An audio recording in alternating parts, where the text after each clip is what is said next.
এক বছরের ফ্যামিলি ভিসায় সৌদি আরব এসে এখন কেন 3 মাস পরে চলে যাচ্ছি। আসসালামু আলাইকুম। আজকের স্পেশাল ভিডিওতে আপনাদের স্বাগত। আশা করি সবাই অনেক বেশি ভালো আছেন এবং অপেক্ষায় আছেন আমরা কবে দেশে যাব। তো বাংলাদেশে থাকতে বলেছিলাম 1 বছরের ভিসা দিয়ে সৌদি আরব যাচ্ছি, তাহলে এখন কেন 3 মাস থেকেই আমরা দেশে চলে যাচ্ছি? আর বাচ্চার বাবা কি আমাদের সাথে দেশে যাবে, নাকি 2 বাচ্চা নিয়ে একাই আমাকে বাংলাদেশ যেতে হবে? সব কিছুর বিস্তারিত এই ভিডিওতেই জানতে পারবেন। তো অপেক্ষায় থাকুন এবং পুরো ভিডিওটা না টেনে দেখতে থাকুন। এবং আপনাদেরকে আরেকটা তথ্য দিয়ে রাখি, যেটা জানার জন্য আপনারা অধীর আগ্রহে এতদিন অপেক্ষা করছিলেন, যে আমি কোন ভিসা দিয়ে সৌদি আরবে এসেছি। তো আগে আপনাদেরকে জানিয়েছি যে 1 বছরের মাল্টিপল ভিসা দিয়ে আমরা সৌদি আরবে এন্ট্রি করেছি, 1 বছরের ফ্যামিলি ভিজিট ভিসা দিয়ে। এটা কিন্তু অনেক আগেই বন্ধ হয়ে গেছে, ইভেন আরো 1 বছরের আগেই বন্ধ হয়ে গেছে। তো আমরা যখন সৌদি আরবে আসব তখন ভিজিট ভিসা হচ্ছে মাত্র 1 মাসের। তো 1 মাসের ভিসা দিয়ে কেন বাচ্চা কাচ্চা নিয়ে এত টাকা পয়সা খরচ করে আসব? তো মিশারের আব্বু বলতেছে আমরা গত বছর যেই ভিসা দিয়ে এসেছিলাম সেই ভিসার নাকি তখনও মেয়াদ ছিল। মানে 1 বছরের ভিসা দেয়া যখন বন্ধ করে দিয়েছিল তার কিছুদিন আগে আমাদের ভিসাটা তোলা হয়েছিল, যেই কারণে তখনও পর্যন্ত ভিসার মেয়াদ ছিল। তো হিসাব হচ্ছে ভিসার মেয়াদ যদি 1 দিনও থাকে তারপরেও সৌদি আরবে এন্ট্রি করা যাবে। তো মিশারি রাব্বু বলতেছে 1 মাসের ভিসা দিয়ে এসে কি করবা? তোমাদের আগের যে ভিসা ওইটা দিয়ে আসলেই তো 3 মাস থাকতে পারবা। আমি বলতেছি যে কি বলো, সত্যি ভিসার তো মেয়াদ নাই, মাত্র 10-15 দিন মেয়াদ আছে। উনি বলতেছে যে 1 দিন যদি মেয়াদ থাকে তারপরও যদি ওই ভিসা দিয়ে আসো, সৌদি আরবে ঢোকার সাথে সাথে অটোমেটিক্যালি 3 মাসের মেয়াদ পেয়ে যাবা। আমি বলতেছি হায় আল্লাহ, তাহলে তো ভালোই হয়। নতুন ভিসা প্রসেসিং কইরা এটা সেটা হাবিজাবি করা অনেক ঝামেলা এবং টাকা পয়সাও খরচ হয়। যদি পুরনো ভিসা দিয়ে এসে আমরা 3 মাস থাকতে পারি তাহলে ভালো না?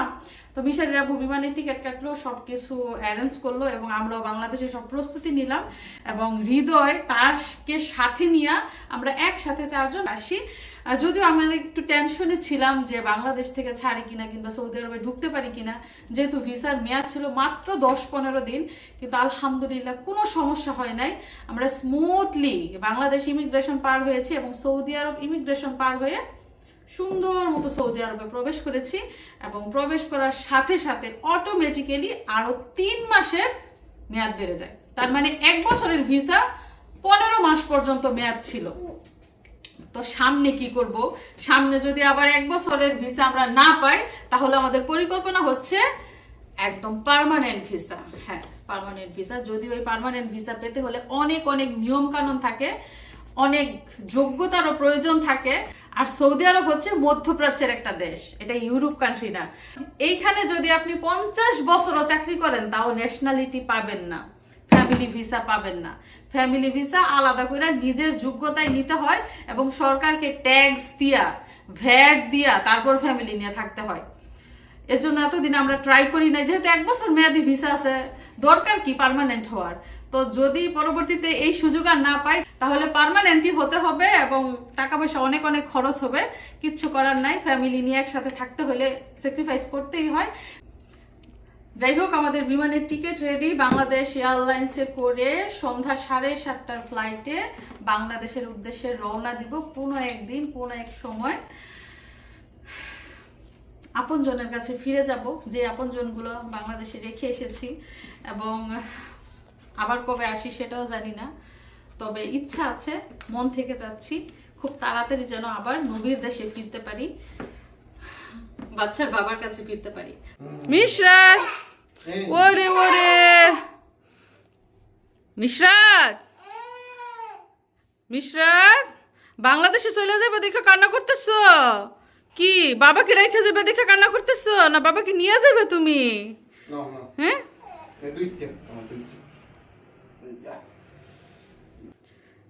চলে যাবে তুমি বাংলাদেশে? তোমার কষ্ট হচ্ছে? ওমা গো, আমার লক্ষ্মী মামা। না, সে তার পাসপোর্ট কাউকে দিবে না। তোমার বাবা গেলে ভালো হইব।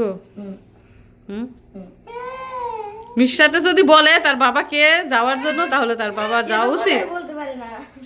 তাহলে কিভাবে যাবে? সে তো কথাই বলতে পারে না। যদি কথা বলতে পারতো তাহলে গেলে একটা সুন্দর সিস্টেম হইতো যে মিশরাত বলছে তার বাবাকে যাইতে কিভাবে না যায়।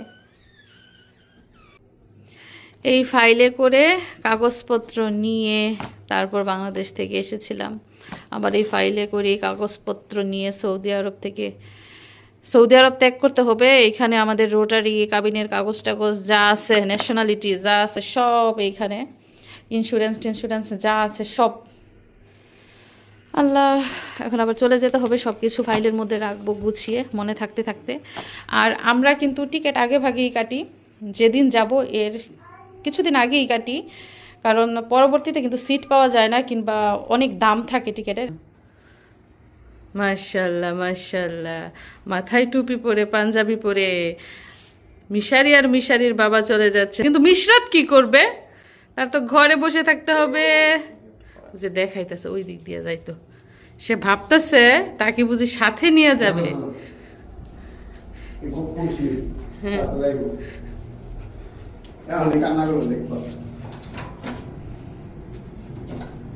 আইসা পড়ো,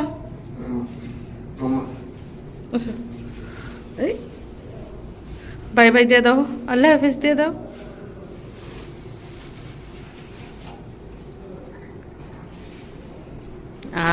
চলে গেছে। আর আজকে আমি দুপুরে কি রান্না করছি সেটা চলুন দেখে নেই। এই যে দিকটায় দেখেন যাও, মিশারির আব্বুকে রান্না করে দিয়েছিলাম, অর্ধেক খেয়েছে আর অর্ধেক প্লেটেই রয়ে গেছে। এছাড়া এই যে ফ্রিজের মধ্যে দেখেন শসা, লেবু, টমেটো, গাজর, ধনেপাতা সব কিছু মিশারির আব্বু কেটে দিয়ে গেছে। কি সমস্যা তোমার? তুমি কান্নাকাটি করছো কেন? বাবা ভাইয়া চলে গেছে? আল্লাহ, তোমার কষ্ট হচ্ছে? মন খারাপ হচ্ছে? একা একা ভালো লাগে না? না বলে একটা ভাষা শিখছে না, যে কোনো কিছু জিজ্ঞেস করলে না। আর এই পাশটাই দেখুন, আজকে বড় হাঁড়িতে ভাত রান্না করছি, কারণ আজকে দুপুর এবং রাত দুই বেলার ভাত একসাথে রান্না করছি। এতদিন দুপুরে রাতে রান্না করতাম, কিন্তু আজকে একটু ব্যস্ততা আছে, এজন্য দুই বেলার ভাত একসাথেই রান্না করছি। তো ভাত কিন্তু এরই মধ্যে ফুটে গেছে, এখন আমি মার গেলে নিব। এছাড়াও এদিক দিয়ে আরও কিছু তরকারি রান্না করব, সবজির তরকারি। দেখুন পেঁয়াজ, টমেটো, কাঁচামরিচ এগুলোও কেটে নিয়েছি। আর এদিকটাই হচ্ছে সিম, দেশি সিম, বিচিওয়ালা সিম। দেখেন বিচি একদম কটকট করতেছে, বাত্তি বাত্তি বিচি। এই যে দেখুন সরিষা আছে না, এই সরিষা দিয়ে বাগার দিয়ে এই নিরামিষ সিমের তরকারি রান্না করব। এছাড়াও এদিকটাই দেখুন দারুণ একটা তরকারি। বলুন তো এগুলা কি? মাংস? কিসের মাংস? গরু, মুরগি নাকি খাসি? এগুলো হচ্ছে গরুর মাংস, কালা ভুনা না, লাল ভুনা, একদম লাল টকটকা করে ভুনা করেছি। আজকে কোনো আলু দেই নাই, কোনো ঝোল দেই নাই, শুধু মশলার মধ্যে ভুনা করেছি। আগে মাংস ভেজেছি, ভেজে নিয়ে তারপরে মশলার মধ্যে ভুনা করেছি, সাথে টমেটো দিয়েছি। একদম লাল টকটকা হয়েছে এবং মিশারির আব্বু টেস্ট করেছে, অনেক মজা নাকি। দেখতেও কিন্তু অনেক সুন্দর হয়েছে মাশাআল্লাহ, তাই না?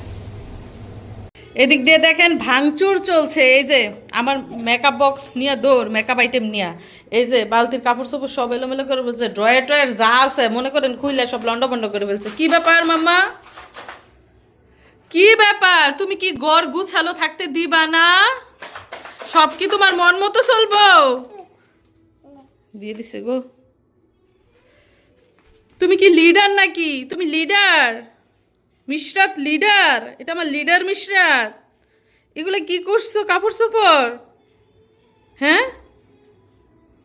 আল্লাহ। তো এই পাশ দিয়ে দেখুন সিমের মধ্যে তরকারির মশলা দিয়ে পেঁয়াজ, রসুন, হলুদ, মরিচ আর ধনে গুঁড়া, সাথে দিয়েছি টমেটো আর আলু, এগুলো দিয়ে সিদ্ধ করে নিচ্ছি। প্রথমে সিদ্ধ করে নিব, তারপরে সরিষা দিয়ে বাগার দিব। তো সিদ্ধ হতে থাক, আপনারা সাথেই থাকুন। এদিক দিয়ে আমার মিশারি দেখেন কি করতেছে, পানি দিয়া বাসায় ফেলছে, এটা এখন মুছতেছে। আর এদিক দিয়ে মিশরাতুল জাজম ইকরাকে টানতেছে খেলার জন্য। আর তুমি জানি কি বলতাছিলা, বলো এখন, বলো এখন, চুপ কেন? আমি বলছি তোমাদের সাথে 5 দিনের জন্য যাব, মেয়েকে রাইখা এসে যাবো। মিশারির আব্বু বলতেছে আমরা যখন দেশে যাই তখন উনি আমাদের সাথে যাবে, মিনিমাম 5 দিনের জন্য হলেও যাবে, আমাদেরকে একা যেতে দিবে না। বিশেষ করে মেয়েকে নিয়ে আমি একা যেতে পারবো না, এটা নিয়ে ওনার টেনশন। উনি 5 দিনের জন্য হলেও আমাদের সাথে যেতে চায়। কিন্তু আমি বলতাছি যে এত টাকা খরচ করে শুধু শুধু তুমি কেন 5 দিনের জন্য যাইবা? তুমি থাকো, দরকার পড়ে আমাদেরকে কয়েক মাস পর আবার নিয়ে আসো, কিন্তু যাওয়ার দরকার নাই এত টাকা খরচ করে শুধু শুধু। এগুলা ঠিক না, ভবিষ্যৎ আছে না বাবা। নো তুমি কি বলো, তোমার বাবাই তোমার সাথে যাইতো? বিজনেস ক্লাস চাও? বিজনেস ক্লাসও চাও, বাবা কেউ চাও? ওরে রে রে রে রে রে। আবেগ দিয়া জীবন চলে না, বুঝছো? 5 দিনের জন্য যাওয়ার কোনো দরকার নাই, থাকো তুমি। দরকার পরে আমাদেরকে আবার 2 মাস পরে নিয়ে আসো। আমি থাকবো। ওকে যাও তুমি। ঠিক আছে। ঠিক আছে, মনে থাকবো। মনে থাকবো, আজকে যাইতেছি, টিকিট কিন্তু দেখবো। ইয়ে দে, আমার সোনামণি সুন্দর করে খেলা করতেছে। সোনামণি হ্যালো বিজনেস সবাই। এদিক দিয়ে দেখেন, একটি কড়াইয়ের মধ্যে তেল দিয়ে তাতে সরিষা দিয়ে দিয়েছি। সরিষা এখন ফুটবে, যখন সরিষাগুলো ফুটে উঠবে তখনই এর মধ্যে দিয়ে দেব এই যে সিদ্ধ করে রাখা সিম।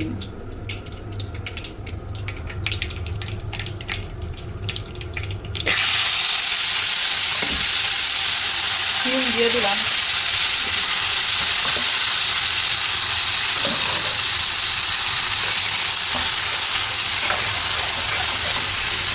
যে কোনো খাবার যদি মনোযোগ দিয়ে, ভালোবাসা দিয়ে, যত্ন দিয়ে রান্না করা হয় তাহলে খেতে অবশ্যই স্বাদ লাগবে, অবশ্যই। সাথে কিছু টেকনিক ফলো করতে হয়, যেই টেকনিকের কারণে রান্না হয়ে যায় অসাধারণ স্বাদের। তো দেখুন কত সুন্দর লাগছে তরকারিটা দেখতে। আর একটু রান্না করে কিন্তু নামিয়ে নিব। কি কি মামা? হুম, কি চাই তোমার? কি চাই দেখাও, কি চাও? কি একটু আগে জিব্রারে চালান দিতেছে। কি মামা, কি লাগবে দেখাও, কি লাগবে দেখাও, কোনটা লাগবে দেখাও। ওই যে নিজে নিজে গিয়ে আলমারি খুলছে, খুলে মজা বের করতেছে, মানে মজা দিতাম। আলমারির মধ্যে মজা লুকাই রাখি, এই যে নিচে এদিক সেদিক রাখলে ও নিয়া নষ্ট করে। কি মামা? হুম, কি দেখছেন মুখে কিভাবে চালান দেয়, মানে মজা দেখায়। খুব খুশি এখন না? খুশি হয়েছে মামা? এখন আসবো আবার ছিঁড়ে দিতে। ছিঁড়তে পারলো না, ছিঁড়ে দিব। মানে একটা দুইটা করে হাতে দিতে হয়, পুরাটা দিলে কি করে গুঁড়া করে নষ্ট করে পুরা ঘর বিছনা ভরে ফেলে। হয়েছে? খুশি খুশি খুশি। আজকে দুপুরে এবং রাতে খাওয়ার জন্য কি কি জানি টোটাল রান্না করেছি, চলুন আরও একবার দেখে নিই। এদিকটায় প্রথমে দেখুন সালাদ কেটে নিয়েছি, খিরাই যেটাকে বলে, মানে শসা, লেবু, গাজর, এগুলা। এখানে কি রান্না করেছি? এখানে রান্না করেছি লাউ শাক আর লাউ পাতার ভর্তা। তারপর এদিকটায় কি রয়েছে? এদিকটায় রয়েছে দারুণ সুন্দর একদম অরিজিনাল দেশি খাবার, দেশি সিমের নিরামিষ তরকারি। এটাকে আমাদের এলাকার ভাষায় বলে সিমের লাড়াসাড়া। এইখানে তো আরও একটা সুন্দর খাবার রান্না করেছি, দেখতেই পেয়েছেন, গরুর মাংসের লাল ভুনা। আর এইখানে রান্না করেছি 2 বারের জন্য হাঁড়ি ভরে বাসমতি চালের ভাত। তো এদিক দিয়ে মিশারির আব্বু খেতে বসেছে। কি ব্যাপার, তুমি শাক দিয়ে খাইতেছো কেন? তোমার জন্য মাংস রান্না করছি, সিমের নিরামিষ তরকারি রান্না করছি। বাবা, তোমার পছন্দের খাবার কি? তুমি কি দিয়ে খেতে চাও বলো? শর্মা। তুমি গরুর মাংস খাবে না? আজকে গরুর মাংস লাল ভুনা করছি, খাবে না? আবার ভাইবো না ঝাল হয়েছে, টমেটো দিয়ে লাল বানাইছি। হ্যাঁ, এটা একটা রেসিপি। তো ছেলে এখন মজা খাইতেছে, এর জন্য ভাত খাইবো না, পরে খাইবো। এই পাশ দিয়ে ছেলের হাতে দেখুন কি কি আনছো বাবা? সফট ড্রিঙ্ক কেন আনছে জানেন? এই যে দেখেন ছেলের বাবাই মাংস দিয়া ভাত নিছে। এই যে মাংসের লাল বুনা দেখেন খাইতেছে। আবার ভাববেন না মিশারির বাপের শুধু আমি শাকসবজি খাওয়াই। এই যে দেখেন মাংসও কিন্তু খাওয়াই, সিম নিছে, মাংস নিছে, এই যে সালাদ এনে দিছি, সব খাইব। এই যে দেখেন ছেলে মেয়ে কি করে, শশা খাওয়ার জন্য এরকম করতেছে। এই গাজর খাইবো ক্যারেট। মিশারির কিন্তু গাজর খুব পছন্দ। আজকে দেখা যাইতেছে মিশরা তো গাজর নিছে। গাজর গলাই থাকতো না। ও দাঁত আছে, ও যে গাজর খাইতেছে, দুইটা দাঁত দিয়ে কি গাজর খাইবো? আমি দাঁড়াই রয়েছি মাংস খাওয়ার রিভিউ। কি বা খাইছে দেখি একটু আমি। দেখো কেমন রাঁধুনি আমি। রাঁধুনি দেখতেছ না 12 বছর ধরে? 10-12 বছরের রাঁধুনি আমি।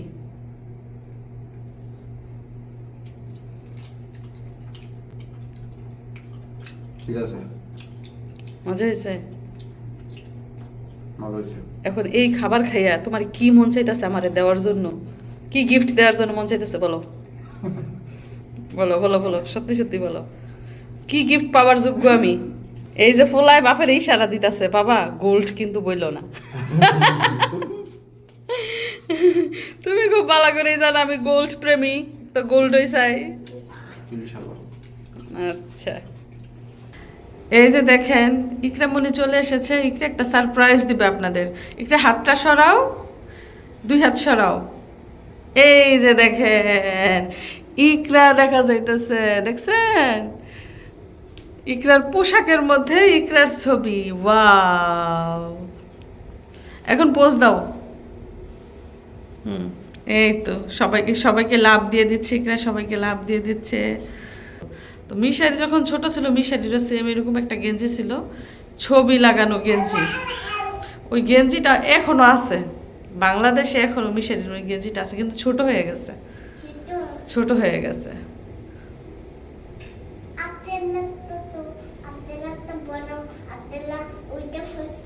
মিশারি এই যে দেখো ইকরার গেঞ্জি, তোমার এরকম একটা গেঞ্জি আছে?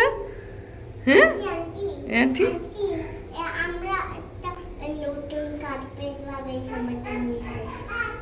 ও তোমাদের ঘরে নতুন কার্পেট লাগাইছো? আচ্ছা আচ্ছা, ভালো হয়েছে। মিশারি এবার দেশে গিয়া ওই গেঞ্জিটা বের করবো। অনেক সুন্দর হয়েছে মাশাআল্লাহ। যাই হোক, বাংলাদেশে থাকতে আপনাদের বলেছিলাম যে 1 বছরের ভিসা দিয়ে সৌদি আরব যাচ্ছি এবং গিয়ে প্রমাণ সহ কথা বলবো। তো প্রমাণ পেলেন তো আপনারা। 1 বছরের ভিসার মেয়াদ ছিল মাত্র 10-12 দিন, এবং ওই ভিসা দিয়ে সৌদি আরবে ঢুকেছি এবং 3 মাস থাকলাম। সামনে মিশারির পরীক্ষা, দেশে গিয়ে পরীক্ষা দেওয়াবো। ঈদ করার সুযোগ থাকলে ঈদ করব, আত্মীয় স্বজনের সাথে দেখা হবে, এবং পরবর্তীতে যদি সৌদি সরকার সুযোগ সুবিধা না দেয় তাহলে পার্মানেন্টলি আসার চিন্তা ভাবনা আছে। এবং যেটা বলেছি যোগ্যতা লাগে, কার যোগ্যতা? অবশ্যই হাজব্যান্ডের যোগ্যতা, হাজব্যান্ডের চাকরির যোগ্যতা থাকতে হবে, হাজব্যান্ডের শিক্ষাগত যোগ্যতা থাকতে হবে, সাথে টাকার যোগ্যতাও থাকতে হবে। এই 3টা জিনিস যদি থাকে তাহলে পার্মানেন্ট ভিসা পাওয়া যায়, এবং ভিসা পাওয়ার পরে সরকারকে ট্যাক্স দিয়ে থাকতে হয়। যাই হোক, ভাগ্যে থাকলে সবই সম্ভব। আজকের মতো বিদায় নিচ্ছি, আগামী স্পেশাল ভিডিও দেখার আমন্ত্রণ রইল। আল্লাহ হাফিজ।